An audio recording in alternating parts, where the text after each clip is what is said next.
ಇನ್ನು ಮಳೆಯ ಅಬ್ಬರದ ವಿಚಾರಕ್ಕೆ ಬರೋದಾದರೆ ಮಳೆಗೆ ಪ್ರವಾಸಿಗರ ವಾಹನದ ಮೇಲೆ ಮರ ಬಿದ್ದು ಬಿಡ್ತು. ಅದೃಷ್ಟ ಚೆನ್ನಾಗಿತ್ತು, ಪ್ರಾಣಾಪಾಯದಿಂದ ಜನ ಪಾರಾಗಿದ್ದಾರೆ. ಮಾದರಗೇರಿ ಗೋಕರ್ಣ ಮಾರ್ಗ ಮಧ್ಯೆ ಆದಂತಹ ಘಟನೆ ಇದು.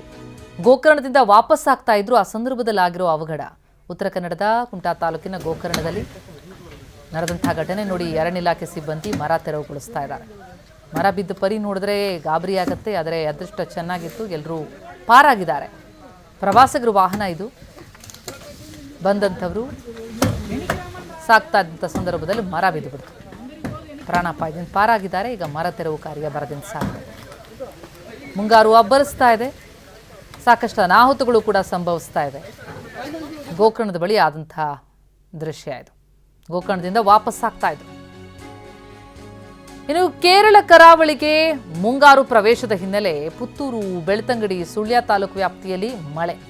ಪ್ರಾಕೃತಿಕ ವಿಕೋಪ ತಡೆಗಟ್ಟುವುದಕ್ಕೆ ಜಿಲ್ಲಾಡಳಿತ ಕೂಡ ಸಜ್ಜಾಗಿದೆ. ದಕ್ಷಿಣ ಕನ್ನಡ ಜಿಲ್ಲೆಯಲ್ಲಿ 115 ಕಾಳಜಿ ಕೇಂದ್ರಗಳನ್ನು ಗುರುತು ಮಾಡಲಾಗಿತ್ತು. ಜಿಲ್ಲಾದ್ಯಂತ 24/7 ಕಂಟ್ರೋಲ್ ರೂಮ್ ಅನ್ನು ಜಿಲ್ಲಾಡಳಿತ ತೆರೆದಿದೆ. ಭೂಕುಸಿತ ಸ್ಥಳಗಳ ಮೇಲೂ ಕೂಡ ಹೆಚ್ಚಿನ ನಿಗಾ ವಹಿಸಲಾಗ್ತಾ ಇದೆ. ಮಳೆ ಬರ್ತಾ ಇದೆ ಅಂತಂದರೆ ಮುಂದಾಗಲಿರುವಂತಹ ಅನಾಹುತಗಳ ಬಗ್ಗೆ ಎಚ್ಚರಿಕೆಯನ್ನು ವಹಿಸಲೇಬೇಕಾಗತ್ತೆ. ಆ ಹಿನ್ನೆಲೆಯಲ್ಲಿ ಕೇರಳ ಕರಾವಳಿಗೆ ಮುಂಗಾರು ಪ್ರವೇಶ ಆಗ್ತಾ ಇದ್ದಂತೆ ರಾಜ್ಯದ ಕರಾವಳಿ ಭಾಗದಲ್ಲೂ ಕೂಡ ಬಹಳ ಎಚ್ಚರಿಕೆ ವಹಿಸಲಾಗ್ತಾ ಇದೆ. ರಾಜ್ಯ ಕರಾವಳಿಯಲ್ಲಿ ಭಾರೀ ಮಳೆಯಾಗುವ ಮುನ್ಸೂಚನೆ ಇದೆ. ದಕ್ಷಿಣ ಕನ್ನಡ ಜಿಲ್ಲೆಗೆ ಎನ್ಡಿಆರ್ಎಫ್ ಪಡೆ ಆಗಮಿಸಿದೆ. ಪುತ್ತೂರಿನಲ್ಲಿ ಮೊಕ್ಕಾಂ ಹೂಡಿದ ಎನ್ಡಿಆರ್ಎಫ್ ತಂಡ. 30 ಸದಸ್ಯರಿರುವಂತಹ ಎನ್ಡಿಆರ್ಎಫ್ ತಂಡ ಬಂದಿರೋದು.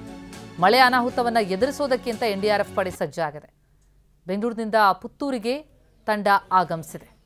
ರಾಜ್ಯ ಕರಾವಳಿಯಲ್ಲೂ ಭಾರೀ ಮಳೆಯಾಗುವ ಮುನ್ಸೂಚನೆ ಇರೋದ್ರಿಂದ ಈಗಾಗಲೇ ಕಾಳಜಿ ಕೇಂದ್ರಗಳನ್ನು ತೆರೆಯೋದಕ್ಕೆ, ಆ ಕೇಂದ್ರಗಳ ಸ್ಥಾಪನೆಗೆ ಅಂತ ಹೇಳಿ ಅಲ್ಲಿ ನಿಗಾವಹಿಸಲಾಗ್ತಾ ಇದೆ. ಅದರ ಜೊತೆಗೆ ಎನ್ಡಿಆರ್ಎಫ್ ಪಡೆ ಕೂಡ ಭೇಟಿ ಕೊಟ್ಟಿದೆ.